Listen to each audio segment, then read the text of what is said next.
Complete beginners are making thousands from starting their own e-commerce businesses, and there is no better time to start than now. But I know how daunting starting your own business can be. There are thousands of tutorials and guides online telling you the best and literally the worst ways to run an e-commerce business. That's why I want to cut through all the noise and condense all that info into this free video course, and using my own experience as an e-commerce business owner who's been able to use it as a vehicle to live life on my own terms. I'm going to teach you step by step how to start your own e-commerce business. Let's start off with getting some of the jargon out of the way. E-commerce is any business where you buy and sell stuff online, and there are hundreds of businesses that you can start with in this space. Some good examples are eBay reselling, Amazon FBA, or digital products. Now this course is going to focus on dropshipping because that's what I'm most comfortable with, but all the info I'm going to be sharing with you today is totally applicable to other types of e-commerce as well. And that brings us to the first step, because every single business relies on this.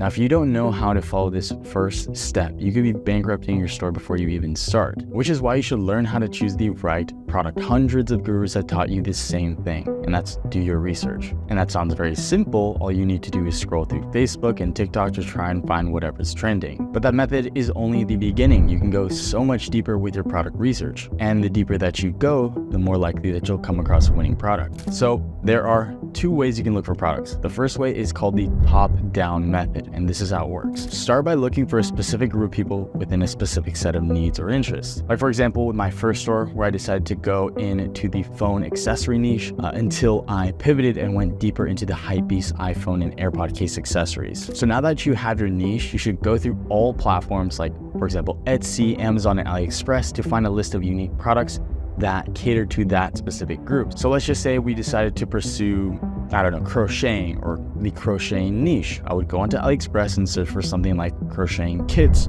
to get some more product ideas. Now, the best part about this method is that you can figure out if a lot of people want your product, and you can do this by checking forums like Facebook groups or Reddit communities. And let's just say that I wanted to sell this crocheting kit as the example, and that means that I can go onto a subreddit for crocheting and see if anyone's actually talking about it. Now, the top-down method is great for beginners because you don't need to do a ton of research or use any crazy tools to get started. Now, it might take a few hours to find a good product, but once you know for sure that there are people in your market who are using it, you're basically ready to move on to the next step. But sometimes it can get a little restraining if you use this method for too long. So if you want to be given a bit more creativity in your product selection process, you can use the second method, and that's the bottom-up approach. Now, the strategy is really good because it shows you what is already trending. So you get started with a product instantly and slowly do your research from there. So here's how it works. You'll find your product first, and then you will figure out which market will want it. And you can do this by using tools like the Amazon Opportunity Finder, Amazon Movers and Shakers, and Etsy Trend Analysis. So here's how I would do this using the Amazon Movers and Shakers. So first I would head into Amazon Movers and Shakers. Now it shows you the biggest gainers in sales rank over the past 24 hours, which is updated frequently. And then after that, you have to make sure that your product is in fact available. Then I would go ahead and select various categories that consist of a strong community. For example, we can say something like pet supplies, babies, arts and crafts. And then after that, you have to make sure that your product is available on AliExpress. So once we found our product on AliExpress, we would just take this URL right here, and then we would go back to AutoDS. We would add products, add a single product, and then simply copy and paste the URL just like this. And then we can publish it straight to the store, and the SKUs will be linked to that specific AliExpress link. Now, another thing that I could do is, let's just say I found my product on Amazon. I could take the Amazon link, go to AutoDS, copy and paste it here, and it'll notice that the supplier source is from Amazon, and it will find the correspondent AliExpress SKU, so that when we actually sell each unit, it'll be linked to the AliExpress link where we can purchase the product. So once you have a solid idea for a product, you have to figure out what the weaknesses of your competitors are so that you can offer something that's new. Like for example, making better ads, solving a different problem, or selling to a different market with that same product. So for example, with this dog collar right here, you can see that most of the competitors are focusing on the shock features, and they're just offering very generic ads and targeting a broad market. So instead of doing that, I could focus on creating educational ads that focus on the collar's adjustable sensitivity and maybe even the humane vibration options. Also, I can target specific dog breeds or maybe different sizes and market to first-time dog owners who are looking for gentle training solutions. Now, this method is really good for giving you more flexibility and creativity when you're looking for products. Now, you might be wondering what's the best method to use. Now, personally, I recommend that you switch between these two strategies week by week and then try and generate new ideas. So this was how I was able to find products for my own businesses, and it tends to be one of the most effective strategies for me. And that's because I didn't limit myself to one single strategy. Now, most business owners, they'll just stick to one strategy even when it doesn't work for them. They end up wasting precious time and resources trying to make up for their crappy products. So learn to be flexible and you'll get better and better at looking for products. So now that you have a good list of products that you want to sell, you want to check and see if it's actually selling. Now, you don't want to release a product that nobody really cares or knows about. So you can use Google Shopping to find stores that are selling similar products. Now, what you want to do is you type in, let's just say something like dog bark collars, and look at the stores that are showing up. Next, you want to use the Facebook ad library specifically to see if they are running any active ads and for how long they've been running these ads. Now, if they've been running them recently for a long time, then chances are this is going to be a pretty good product. And then lastly, check the overall trend of the product using Google Trends.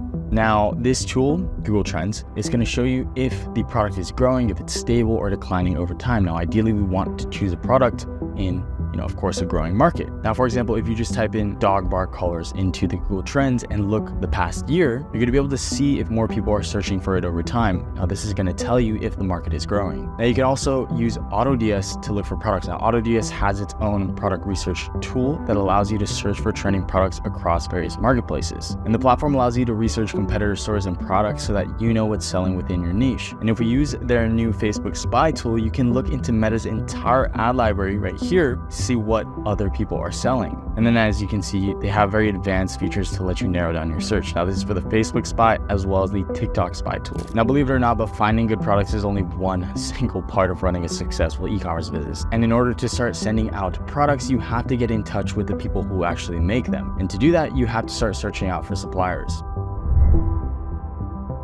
So since I'm more familiar with dropshipping, I'm going to focus on looking for suppliers who will ship out products for me. And if you want, you can totally hold your own inventory. That's totally fine. I don't really recommend that though. It can be really tricky for beginners to have to worry about holding their own inventory. But if you still want to go ahead with it, I have a few tips for you. But if you're only here for dropshipping advice, please skip ahead to this timestamp. Okay, for anyone who wants to ship products themselves, what I would recommend is to buy in bigger quantities from your manufacturer, get it sent to your own house, and then use a software like ShipStation to ship out each individual item to your customers. And if you want to work with a 3PL, then you can use ShipBob, and they're going to be able to store your products and ship them to your customers. Again, I recommend you try ordering in smaller quantities and ship yourself. That way that you have a solid idea of what you want to sell before you fully commit to a third-party partner. So for all the dropshippers out there, you'll have to look for suppliers. All right, so here's how to find one. We can do this on your phone. We'll start with heading into the AliExpress app and then uploading an image of your product that you're looking for. And as you can see, this is going to bring up tons of different product listings. Now you can go ahead and filter by popularity, and then you can also filter by match, the price. Now, once you find a listing, you should scroll down a little bit to find the suppliers. Then, as you can see right here, you'll be able to message them. And you're going to want to write something like this, and then you can click send. And it might take them a while to reply to you, so I recommend reaching out to multiple suppliers at the same time. You can just copy paste the same message, because you don't want to be left waiting for a supplier that isn't really interested in working with you. So use your time wisely and find as many suppliers as possible. Another way to find suppliers is using AutoDS. Now, this is great for beginners that don't want to go through thousands of listings to find one quality supplier or even buy their own inventory. All right, so if we want to go ahead and find our own supplier onto AutoDS, we're going to go to the marketplace, and then we can select where we want our product to be shipped from. I could say something like the United States. We could select our price range, and then we can select our desired supplier. We could say AliExpress. We can go ahead and auto-click AutoDS, and then it's going to populate all the products that fit that certain criteria. So let's just say, for example, I select this dog collar right here. From here, we can check all the technicalities. So the item cost, where it's going to be shipped from the US, and how long it's going to take, and then the shipping price to the United States. So this is the total cost with the shipping, which is nice, 4 to 6 day shipping time. And what's great is that AutoDS, they properly vet all the suppliers that are on their platform so that you know that you're actually working with a qualified supplier. And then from here, if I want to import this listing and this product onto my Shopify store, simply have to press the import button, and that's it. Now that you have your suppliers, you can go and look for an agent. Now, why do you need an agent? So these are the middlemen between you and your suppliers. So you can usually find one on a website like 1688. All right, so as you can see, the whole website is going to be pretty much in Chinese, and 1688.com is basically the AliExpress for suppliers or agents. So this is going to be really useful for us, but we're going to want to translate the whole page into English if possible. Now let's just say we're looking for dog collars. We're going to go in and try and find a supplier for dog collars, and let's just say I like these glow-in-the-dark collars. Now, one thing to keep in mind, you'll see that it's this weird currency. This is just Chinese yuan, so just convert the yuan to US dollars or your local currency. So from here, we can get an idea of the actual price that these agents are getting these products for. So on some of these, there might be an MOQ. So what you'll want to do to get in contact with these suppliers is you're going to do the same thing. You're going to contact the supplier like this. You're going to copy and paste that same message that I sent earlier to all the suppliers. So yeah, as you can see here, this is the contact of this example supplier for the dog collars. You just hit this contact button, or you can email them. You're going to want to contact as many of these suppliers as possible. You're going to want to vet them properly, look and see how many years that they've been in service. 6 years right here. Look at their rating, return, quality, exchange, dispute. So just ensure that they're actually of quality, and then you can send them a message and see who actually responds and go from there. Now, selling products to customers isn't the only e-commerce method out there. You could work with a manufacturer to sell the bulk items to you so you lower your cost per unit and then ship out yourself or send it to a 3PL. And this is called wholesale e-commerce. Now, the way that this works is by buying your items in bulk, which makes them really cheap. And then after, you can, increase your own price and make more of a profit with every sale. And thousands of wholesale sellers are making millions of dollars because when you sell in bulk, you make more money while doing less work. It's a lot easier to ship out 100 items in one single box than to ship out 100 separate boxes. Plus, businesses, they'll usually buy more than individual shoppers, so each sale is worth more. But you have to make sure that the products are of high quality because there's always a chance that the items that you order in bulk were made with cheaper materials. And in my own experience, the best place to buy products in bulk is Alibaba. And this is going to be a pretty similar process as to 1688, but let's just say we're looking for dog collars as well. Go onto alibaba.com and you'll see that it is in English here. And from here, we can get a list of all the suppliers that are selling our desired product. You'll see that there is an MOQ, minimum order of 20 units, and that'll be depending on $3.8 to $5. And you'll want to make sure that the suppliers are vetted. So this guy's 6 years in business, 4.7 stars out of 5. He is verified. And you can also click on these filters. For example, trade assurance, Alibaba guaranteed. You can also do a verified supplier and then the response time. So this is going to be able to filter you down to the best possible suppliers. And then from there, you can chat with them, you can contact them, you can dive deeper into the listing itself. So we'll see 20 to 999 is $5, and then 20,000 pieces above is $380. At this point, you got all the logistics sorted out. So it's time to pivot to your website, which is where you'll actually be selling your products. So the most important part of starting your store is picking a good name for it. Now, you might be tempted to give it a name that's related to your niche or your products, but believe it or not, that this is a bad idea, especially if you want to go the branded dropshipping route, which I will talk about later. And you can just take a look at some of the biggest retail stores. They usually have names like Shein or Zara. Their owners didn't just pick these names randomly. They chose them because it lets their store sell whatever it wants without necessarily being tied down to one specific niche. So you should follow their lead. That way, if your niche and your products, they don't work on that first go or that first test, you can simply just switch to a new one. And if you want to get inspiration for names, I would recommend using namelix.com. Super great for inspiration. And then now that you have your name for your store, you need to build your website. And there are plenty of ways that you can go about doing this. One way is to use the free templates from Shopify. I would recommend Sense or Refresh, super fire themes that are completely free. And there are tons of fill in the blank templates that can help you create a nice looking site in just a few hours. And you can also use my AI store builder, which helps you set up the entire backend of your site so that you don't have to touch any code. And this will literally do this in minutes.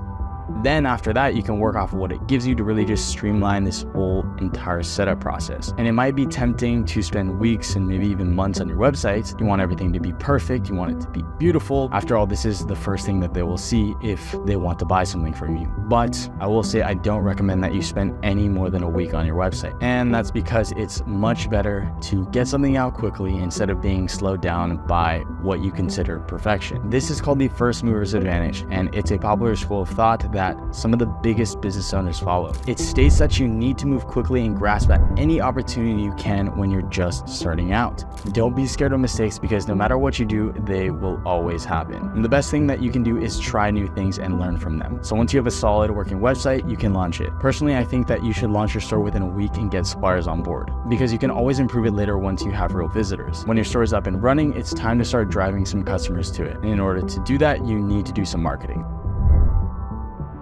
Now, every single marketing strategy follows a funnel. This looks like a big upside down triangle, and at the top are people who might be interested in your product, and at the bottom are people ready to buy. Bottom of the funnel customers already know exactly what they want. For example, someone that's searching for a blue dog collar for a mid-aged German Shepherd is more likely to buy than someone that is just searching for a dog collar. These are the people that you want to focus on the most. After all, why would you waste your time and money trying to get sales from people who don't really care about your product? There are two ways you can attract bottom of the funnel customers. One way is using search advertising like Google and social media advertising like Facebook, Insta, and TikTok. Now, all of these methods work differently. You can pick whatever you're most comfortable with, but I recommend the social media route, especially for beginners, because it's cheaper and easier to learn. And when you're starting to work with ads on social media, it can be a bit daunting having to figure out what your content should be. For Facebook and TikTok ads, you need to focus on the results your product can give and the people who will be using them. Now, for example, a younger audience prefers very snappy, aesthetic, short UGC style videos, while on the other hand, an older audience may prefer review style, informative YouTube content. But the most valuable and well-converting ads I've ever used are UGC. Now, UGC just stands for user-generated content, and these are ads usually made by content creators, not professional actors or marketers. So the reason why they work so damn good is because they fit into social media feeds so well. They're very relatable, they're very authentic, and also attention-grabbing. So instead of looking like a complete total commercial, they're trying their best to look like a video a friend of yours might have taken. And they perform amazingly on social media platforms. So you can try reaching out to content creators by yourself, or you can even film your own videos, but I do know how scary that can be for beginners, especially if you have zero experience working with content creators or filming your own content. That's why I personally recommend and like to use viral ecom ads. They have a program that they just released. It's called Viral Ecom Creators, which gives you access to a massive database of the best content creators, all for affordable rates. Now, no matter what type of ads that you decide to go with, you need to keep track of your performance. That way that you can slowly adjust and improve your strategy depending on what works best. Now, one trick I like to use to keep myself from spending too much money on ads is to post a UGC video on a normal Insta Reels or even TikTok account. So it's getting a decent amount of views. That generally means that that ad is going to be performing well on the paid side as well. So I'll dedicate that creative to an entire campaign for testing. That way I'm not spending thousands on testing or running useless ads. And you can avoid these problems even further by spending money or your budget on creatives that are already performing well. And once you have pinpointed your top performers on Facebook, they have made scaling so much easier than it used to be with Advantage